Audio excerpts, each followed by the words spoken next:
มาบัดนี้ตกถึงยามฤดูแล้งสะแปงบ้านทางบ้านพี่ก่อไผ่สีลมพัดตองเสียงกองสนั่นหู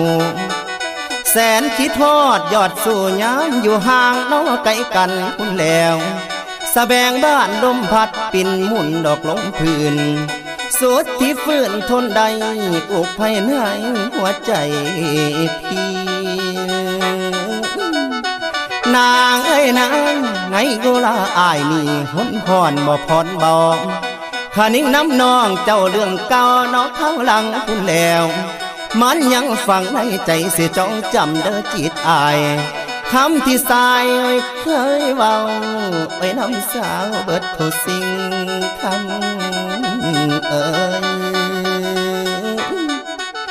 คำให้คำความที่ยิ่งบอกนั้นยังจำมันแม่นบ่มาน้องว่าน้องหักอายสายบอกหักน้อจอมควันคุณแล้วที่สองเอาสัญญากันพี่บ่ลืมแต่คำคุณเคยนอนนุ่นตากน้องจะดอมเบาอมอมเบาอมอมลานางเอ้ยสองใจเฮาพร้อมพร้อมล้อมเขาแม่ใส่กันอดีตก่อนเก่านั้นยังค่อยบันว่าหัวใจน้อลาลาโดนปันได้บ่ไล่ลืมตื่นเต็มในสวงพี่หากคนดีแฟนอายฟังใจบอกใครเสื่อมนอกคำเอ๋ยเบิดหัวใจให้น้องบ่เหลือแท้ให้แก่ไผอายยังจำจื่อได้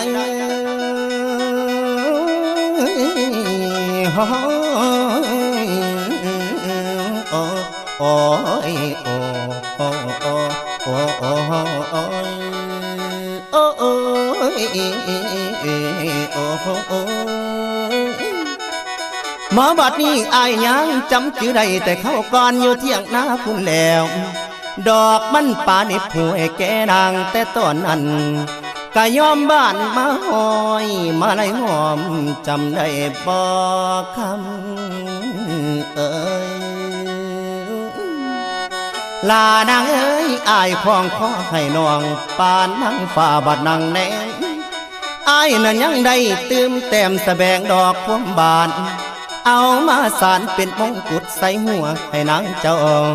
สุขสองเฮาเข้านั้นมีมันทองบ่ทันทอลืมแล้วบ่ยอดสู่มัดลาห่างดอกห่างกัน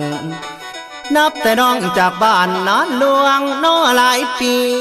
บ่เห็นมีเงาสาวข่าวข่าวบ่เห็นซ้ำลืมคำเคยเว้าจากกันแต่เข้าก่อนลืมหน้าดอนโคกป่าวาเทียงหน้าหน่อยบ่ทา